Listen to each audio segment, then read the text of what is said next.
Amigas, amigos, bienvenidos a Personalidades de la Antigüedad.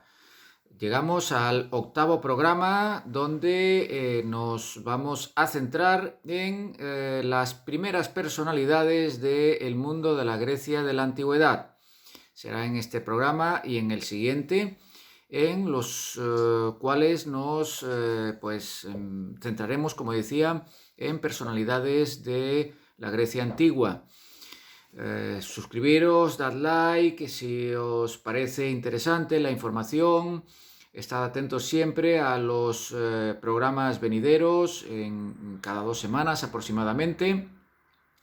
Pues estoy dispuesto, como sabéis, a cualquier pregunta, comentario, sugerencia, crítica que mejore los programas y que por lo tanto pues aporte algunas novedades que puedan quedar en el tintero. Como decía entonces, en el programa de hoy, el octavo ya, trabajaremos personalidades del mundo griego antiguo. Concretamente serán 4. Hablo de Pisístrato, Clístenes, Pericles y Temístocles. Pisístrato, quien vivió entre 600 y 527 a.C., fue un político ateniense de origen aristocrático, líder del partido de la montaña, enfrentado a los de la llanura y la costa.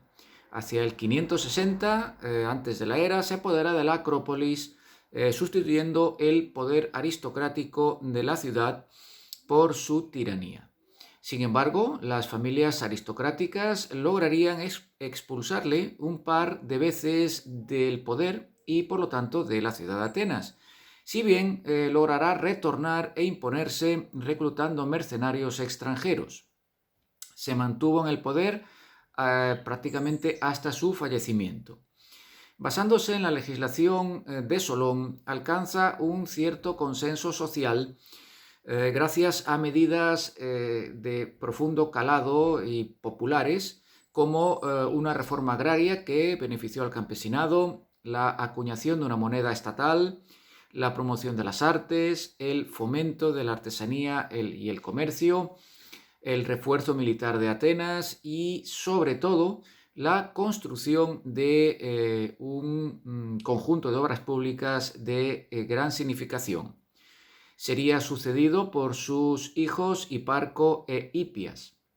El primero acabó asesinado en 514 por los célebres tiranicidas Harmodio y Aristogitón, mientras que Hipias sería derrocado por Clístenes, que pertenecía a la familia rival de los Alcmeónidas, esto sí contando con la ayuda de Esparta 4 años después.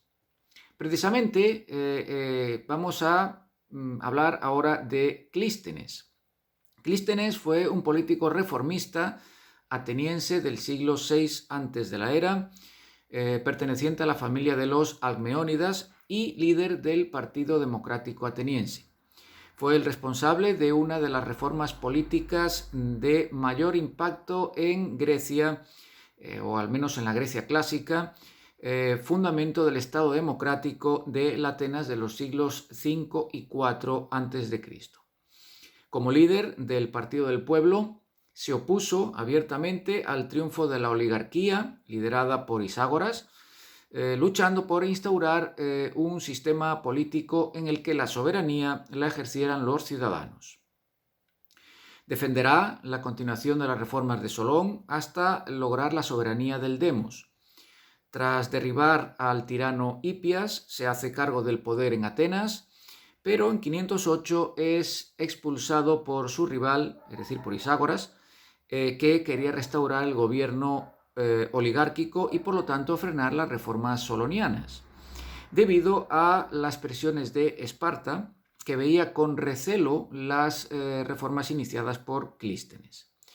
Las luchas entre los aristócratas y los almeónidas dan lugar a la subida al poder de Iságoras, quien apoyándose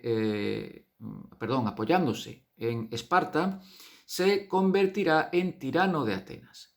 La impopularidad, no obstante, de las medidas de Iságoras motivarían un motín popular que obligaría al tirano a refugiarse en la Acrópolis, que pues acabó siendo sitiada por la población en 507 a.C. Esa misma población llama a Clístenes para que retome, digamos, las riendas del gobierno. Durante los siguientes años, por lo tanto, Clístenes ejerce ya como arconte de Atenas y podemos señalar que su reforma consistió en el paso de una constitución restringida a otra centrada en el igual derecho para todos los ciudadanos.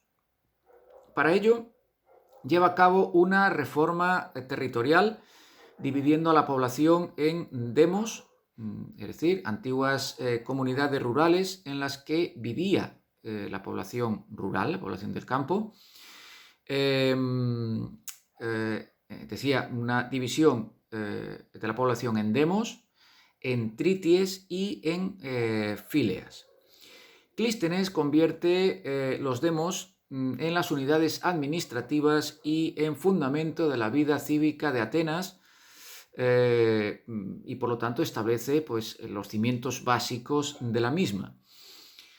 Funcionarían como comunidades casi independientes con su asamblea y su gestión de la administración de las finanzas locales, los bienes comunales o la organización de las fiestas. Divide el Ática en tres zonas llamadas Asti, Mesogea y Paralia, para ser más exactos, es decir, ciudad, interior y costa, y cada una de estas zonas a su vez en 10 trities o distritos. Cada tribu pues recibiría una porción de cada zona. Por su parte, las anteriores 4 tribus, fileas, fueron sustituidas por 10, perdiendo su carácter gentilicio y constituyéndose en circunscripciones territoriales. Las 10 tribus conformaban la estructura del ejército, pues cada tribu reclutaba un batallón de hoplitas y otro de caballería entre sus ciudadanos.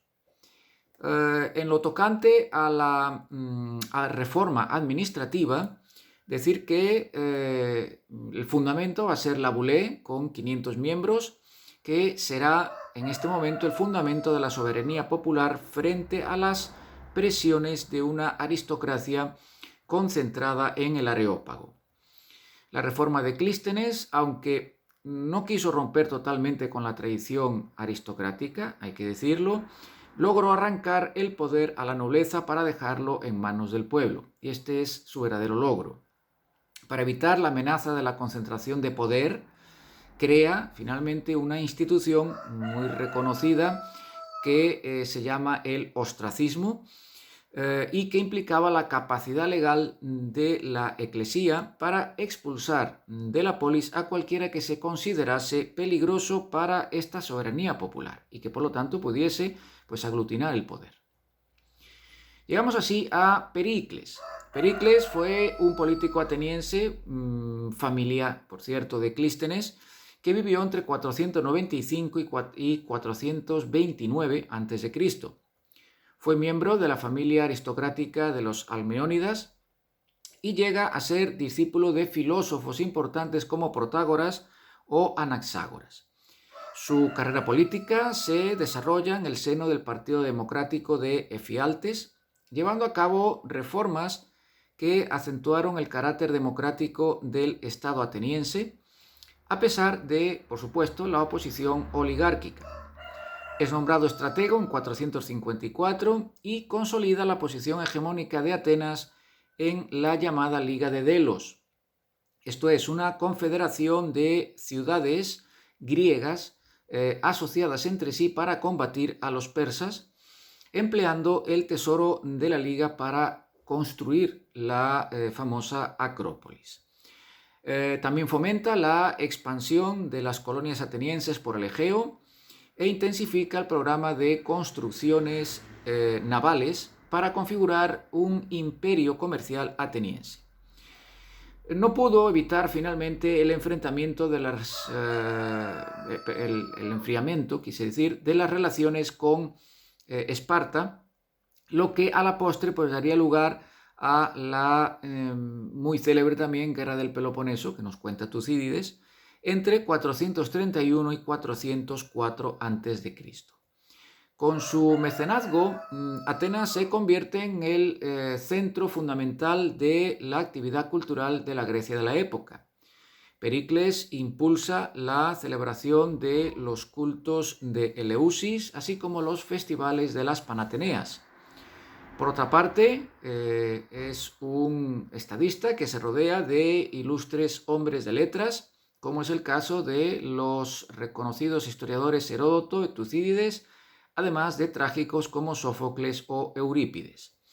Además, financia la construcción de muchos de los templos de la Acrópolis, para cuya realización va a contar con personalidades destacadas de las artes, como el escultor Fidias, los arquitectos Calícrates o Ictinos para el Partenón, o el gran escultor Policleto.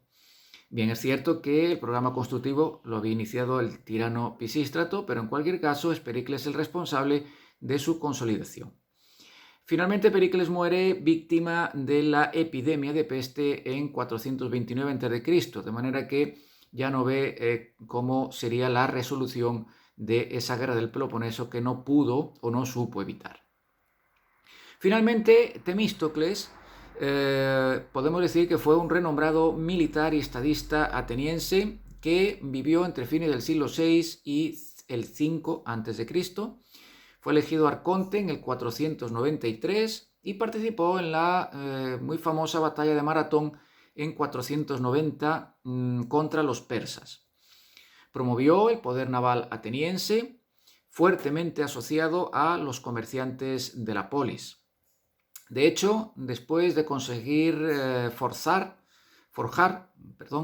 una alianza de las polis griegas, incluyendo Esparta, lo cual ya es un logro significativo, pues propuso que la flota griega presentase batalla a la armada persa en Salamina en 480, logrando una victoria que podemos considerar como decisiva en el conflicto de las guerras médicas. Al final del conflicto, ayudaría en la reconstrucción de Atenas, impulsando la constitución de la Liga de Delos. Su posterior impopularidad propiciaría, no obstante, un obligado exilio en el que acabaría sirviendo en calidad de gobernador al enemigo, vamos a decirlo así, es decir, al rey persa Artajerjes. Bien, y hasta aquí llegaría el programa número 8. Os anuncio que en el siguiente, en el 9º, vamos a seguir trabajando personalidades de la Grecia de la Antigüedad. Nos centraremos en esa oportunidad en Alcibíades, Hierón de Siracusa y en el más que famoso, importantísimo filósofo Pitágoras. Hasta ese momento, por lo tanto, pasad unas buenas semanas, salud, a conservarse y nos vemos en la siguiente. Hasta la próxima entonces. Un saludo.